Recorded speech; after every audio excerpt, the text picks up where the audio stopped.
Aloha mai. Aloha gang. O ia ko na ke ia. It's Jason, and I'm coming to you tonight from my apartment in New York City. It's Thursday, so it's time for another video blog. And when I'm thinking about what I would talk about, what kind of topic I would bring up, I always kind of look around and see what kind of things have been showing up all week. Pops would call that ho'ailona, or a sign. So I was looking at the things that kept coming up this week, and one thing kept coming up over and over again, which is ho'omanawanui in Hawaiian, and in English that would be to have patience. That's something that I certainly struggle with, and I'm betting that some of you guys do too. So this is what I've been thinking about it this week. And I think the best way to do it is to share a story with you, kind of in the tradition of Halava, to illustrate it with a story. So I have the opportunity to work with wonderful kids here in New York City in the public school system. And at some schools, I get the added bonus of being able to teach ukulele. So I was working with a class of students last year. They were third graders, and these kids are computer kids. They are, 8, 9 years old, and they've grown up in the world of computers. As soon as they could sit up and hold a toy, it was a computerized toy for them. They are better texters at me. They are used to having a question and going right onto the computer and getting the answer that they're looking for. So they're really into instant gratification. And when I teach ukulele, it's unplugged. It's really awesome. So when they pick up an ukulele, before they even put their fingers on the left hand, the fingers of the left hand to make a chord, we just do a simple strumming pattern, something really basic, a basic pa'i or basic rhythmic pattern, like maybe something like u te, u te,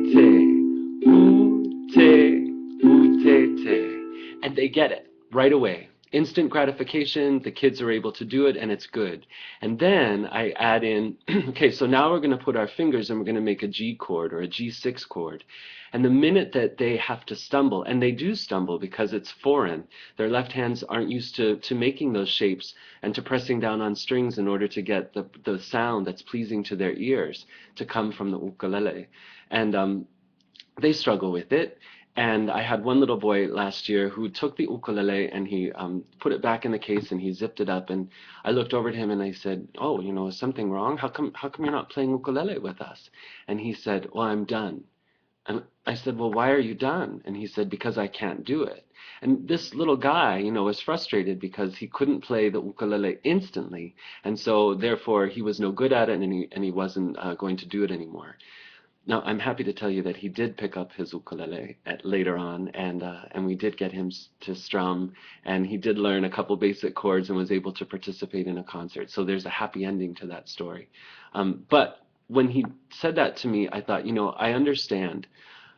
I live in New York City. I share this concrete island with like 8 million people. We New Yorkers have a reputation of, moving at the speed of light. And part of that is necessity because, I mean, if you had 8 million people ambling along on the sidewalk, you wouldn't really get anywhere. I worked for 10 and a half years in a corporate environment, and I heard this all the time. I would be walking through the halls and I would want to share something with one of my coworkers, and I would begin to tell a story, and they would say, "Bottom line it for me, Jason. I'm late for a meeting." And bottom lining it is something that I understand. We do sometimes need to just cut to the chase. They say that the shortest route is from point A to point B. Well, that may be, and if you can get me there in just half a step, that would be even better.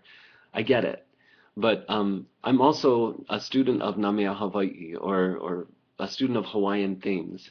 And when I go to Hawaii, especially to the island of Molokai, especially to the unplugged environment that is Halawa Valley, I have to slow down. I'm not able to get things quickly.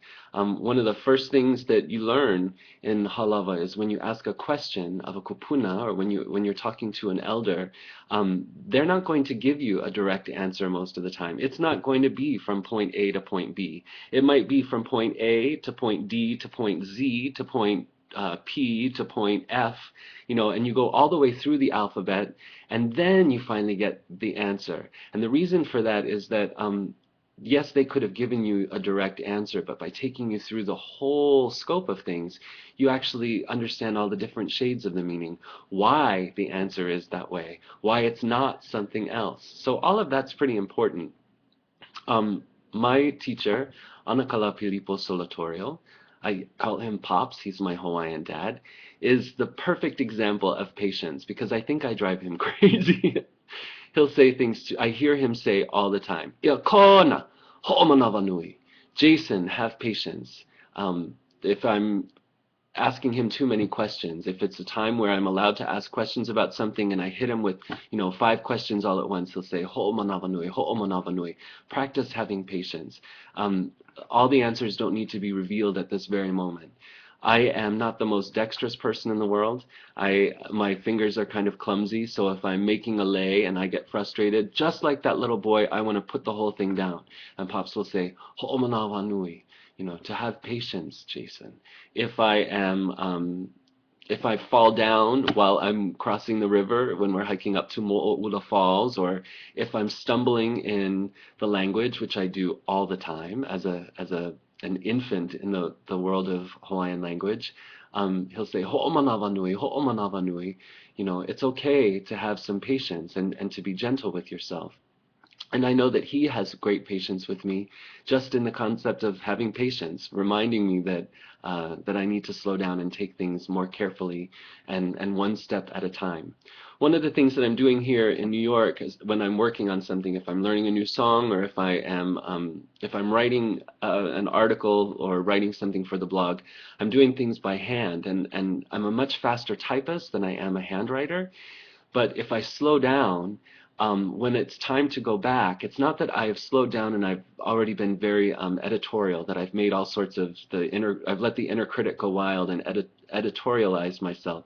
What I've really done is I've put something down on the page in a slower fashion, in a more mindful fashion, and usually when it comes time to edit or to revise, there's something with a little bit of meat there, something with a little bit of substance, and I have more to work with than if I were to just kind of randomly strike at the keys on the keyboard. Anyway, ho'omanavanui, that is the thing that I keep hearing this week, reminding myself to slow down, reminding myself to take it easy. Not only take it easy in learning things so that I get a better understanding, but also to have patience with myself as I stumble along the way. I'd love to hear from you guys. How are you practicing patience? Is it that you are a teacher and you're experiencing something in a classroom? Or maybe you're a parent and you're reminding your kids, ho'omanavanui, to be patient? Or maybe you're just being patient with yourself as you learn something new. But I'd love to hear from you. Malama pono. Take good care of yourself. And until we meet again, ahui ho.